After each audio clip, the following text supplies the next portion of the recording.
Hello, this is Yaakov Kronenberg from Jerusalem, and tonight we'll be doing another class in the series of classes on Libra ascendant and Venus and the different signs. Tonight we'll be talking about Venus in Gemini. Well, when you have Venus in Gemini with a Libra ascendant, you got a person who's very airy, right? He's got the ascendant in Aries, in an air sign, and the ruling planet in an air sign.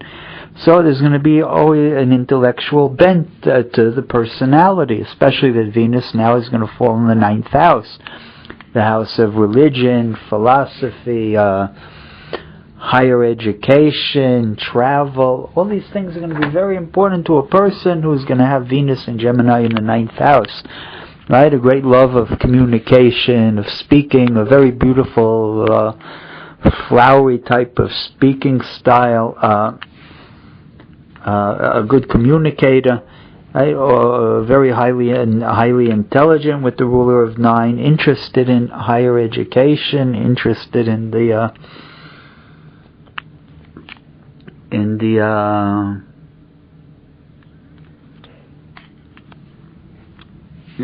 to broaden their education, to broaden their knowledge, to broaden their understanding. All of these things are with Venus in Gemini in the 9th house. In other words, we always say what the ruling planet falls into a house, that's the house where the person wants to complete, to do their life's work and to fulfill their ascendant. With the ascendant in Libra, the person wants, of course, the social life, the communication life, and then they tend to find it a lot of times in religion, in a religious community, or sometimes in academia, or sometimes to be traveling to other countries. All of these things are important. And of course, you're also going to look at the dispositor of Venus. Venus being in Gemini, Mercury is also going to be important in the chart. And so you'll want to understand the relationship between Venus and Mercury, how much, right, which, in other words, Venus being in a mercurial sign, Mercury is going to give itself up to Mercury sometime, to give itself up for the intellect, the emotionals will give themselves up eventually to the intellectual side of the person is going to take over.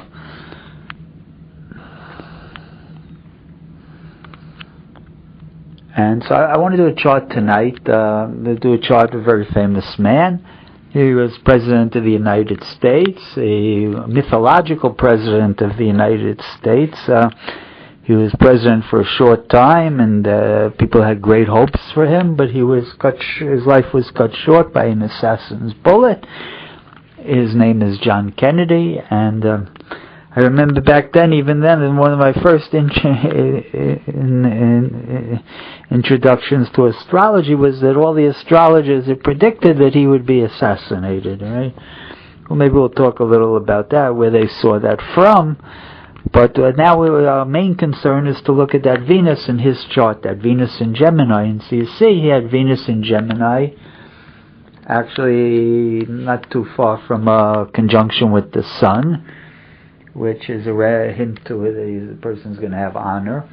And so you see that he really, with his ruling planet of the 9th, is going to be an interest in higher education. And Be'emet, in truth, what he really wanted to be was to be a professor. He wrote books, the Profiles in Courage. He's very interested in history, and things like that. He wanted to be a professor, but the influence of the father wanted him to be President of the United States. The father was an extremely wealthy man. And he wanted John Kennedy's older brother to be president, but he died in the World War II. And the father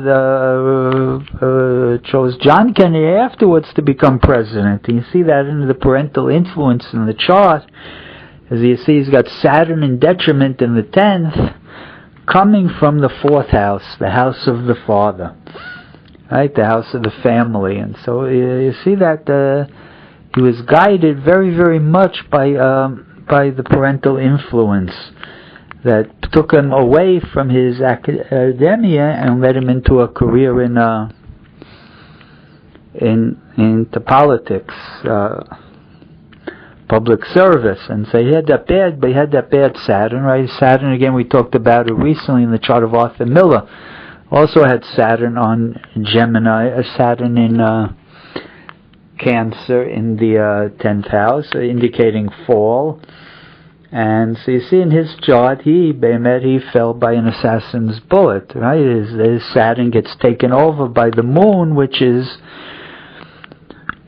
in the house of secret enemies. So he eventually, his career was given over to his enemies.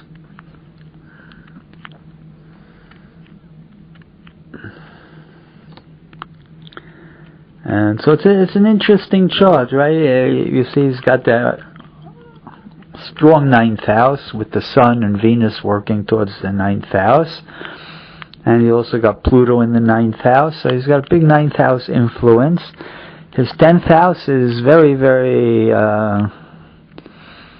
subtle there. He's got the bad Saturn, and he's got also the Neptune. Neptune and Saturn just don't go together, right? Neptune is solid, solidifies the things that you build your life on, the things that you hold dear to, and Neptune dissolves everything. So he didn't have a firm footing in the world, right? He was a very ill man. He had a lot of illnesses. He never expected to live a long life, and you see that right there with that Saturn Neptune there, among other things. And he didn't expect to have much of a long life. He had back problems. You see that Saturn is always problems with the bones. Neptune adds to those problems.